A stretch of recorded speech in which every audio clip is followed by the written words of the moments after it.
Imagine waking up to the ominous hum of drones slicing silently through the pre-dawn sky, shadows cast over ancient lands where empires once clashed. This is not a scene from a war movie, but the tense reality in the modern Middle East, where Israel and Iran stand locked in a deadly stare-down, their hatred simmering beneath the surface like a powder keg waiting for a spark. For decades, the world has watched as covert operations, proxy wars, and fiery rhetoric have escalated between these two nations, each fueled by deep-seated fear and mutual loathing. At stake is nothing less than survival. Israel clings desperately to its existence in a hostile region, while Iran seeks to assert itself as a dominant regional power and ideological leader. The animosity between these two is not just political. It's woven into their histories, identities, and existential narratives, charged with the memories of betrayal, revolution, and bloodshed. Every missile launched, every secret operation carried out, every diplomatic snub is part of a dark chess game with potentially catastrophic consequences for the Middle East and beyond. This story is about more than just nations. It's about the hearts and minds of millions living under the shadow of war.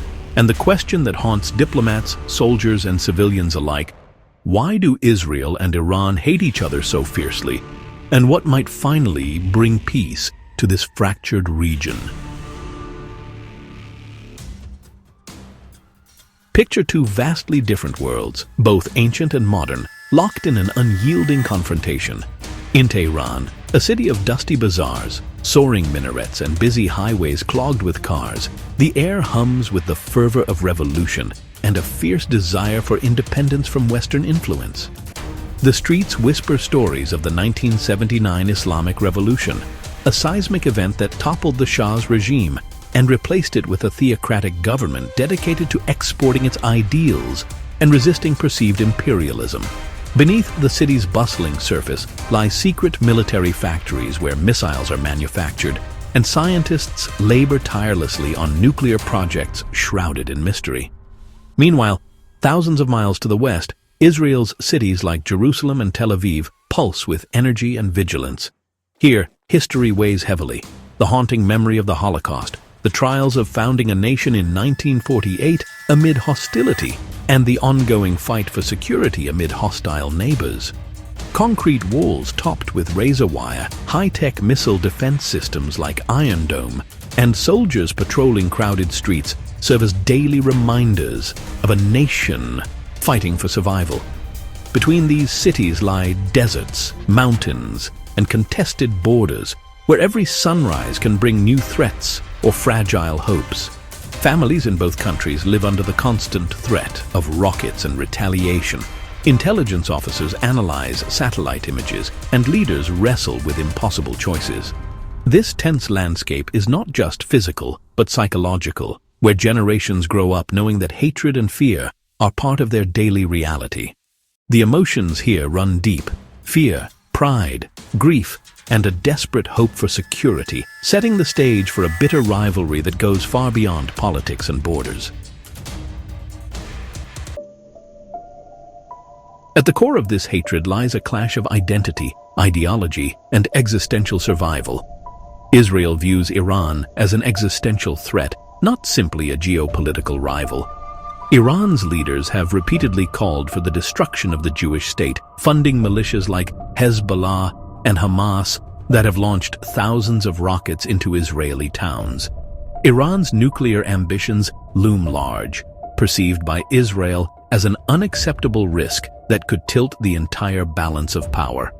For Israel, a nuclear-armed Iran is a nightmare that must be prevented at all costs, a fear that drives covert operations, intelligence gathering, and preemptive strikes. On the flip side, Iran sees Israel as an illegitimate colonial entity imposed by Western powers on Arab lands, an affront to Muslim identity and regional autonomy. The Islamic Republic portrays itself as the defender of oppressed Palestinians and a bulwark against Western imperialism, rallying domestic and regional support with fiery rhetoric and revolutionary ideology. Iran's leadership views confrontation with Israel not only as a political struggle, but as a religious and moral duty, fanning the flames of animosity. This enmity is exacerbated by decades of violence, both direct and proxy, with Israel conducting targeted assassinations of Iranian nuclear scientists, and Iran retaliating through missile attacks and support for armed groups across the region. Diplomatic efforts have repeatedly stalled amid deep mistrust and conflicting interests. What began as a contest for regional dominance has spiraled into a dangerous, deeply personal battle, with each side convinced that its survival depends on defeating the other. This is not just a war of states, but a war of narratives. Each side sees itself as a victim and the other as an existential menace, a dynamic that fuels continuous escalation. As the years went by, this simmering conflict morphed into a complex and shadowy war that spread far beyond traditional battlefields. Israel's famed intelligence agencies, Mossad and military intelligence, launched covert operations targeting Iranian scientists, sabotage campaigns against nuclear facilities, and cyber attacks that crippled Iran's centrifuge programs.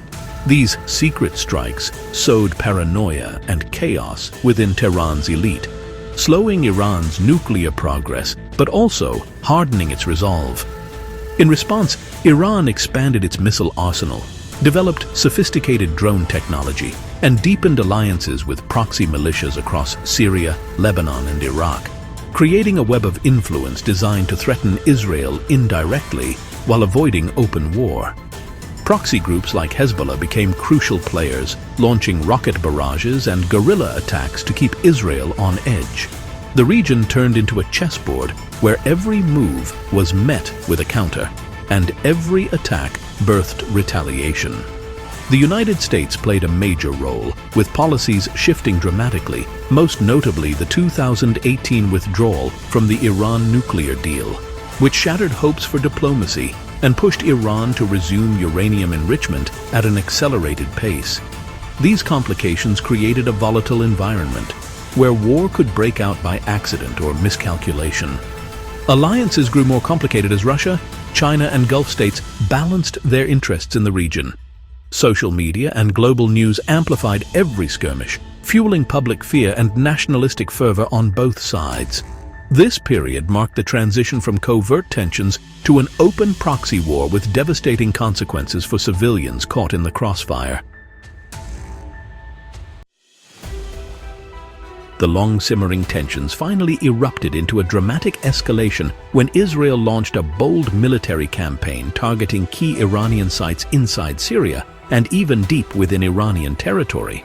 This unprecedented action shattered previous boundaries and demonstrated Israel's willingness to take direct action to halt Iran's growing influence and nuclear ambitions. Precision airstrikes demolished missile factories, underground bunkers, and the homes of senior commanders, sending shockwaves through Tehran and the wider region. Iran responded with a series of missile and drone attacks on Israeli cities and military bases, coordinated rocket barrages from Hezbollah in Lebanon, and increased support for militias operating on Israel's borders. The impact on civilians was devastating. Sirens blared across cities, families rushed to shelters, and innocent lives were lost amid the chaos. For the first time in decades, the threat of all-out war loomed large as diplomatic efforts faltered and international players scrambled to contain the conflict. The region's fragile stability was shattered, replaced by an open confrontation with unknown consequences. This moment was a turning point, a brutal confirmation that the deep-seated hatred had transformed from words and covert operations into open conflict with no easy way back. The stakes could not be higher: a nuclear arms race, global economic disruption, and untold human suffering. In the aftermath of this dramatic escalation, the Middle East faces an uncertain and perilous future. Israel, though tactically successful in halting some Iranian projects, must now contend with a more aggressive and unified Iran, one that has strengthened its regional alliances and hardened its ideological stance. The conflict has deepened divisions, not just between these two nations, but across the region and the world, with oil markets shaken, refugee flows increasing, and diplomatic relations strained. Both sides remain entrenched, each convinced that compromise is betrayal, and each prepared to fight another day. The hatred between Israel and Iran runs so deep that peace seems elusive, woven into generations of identity trauma and ideology. Yet the world cannot ignore the cost: thousands of lives lost, cities living in fear, and a geopolitical landscape on the brink of wider war. As history shows us, conflicts fueled by such deep animosity rarely end quickly or cleanly, but understanding these roots offers a glimmer of hope. Only by confronting the fears, histories, and grievances on both sides can a fragile peace possibly emerge from this cycle of hatred and violence. Until then, the tension will persist, a potent reminder of the human cost of ancient hatreds carried into the modern age. Thanks for watching. Don't forget to like and subscribe, and see you in the next one.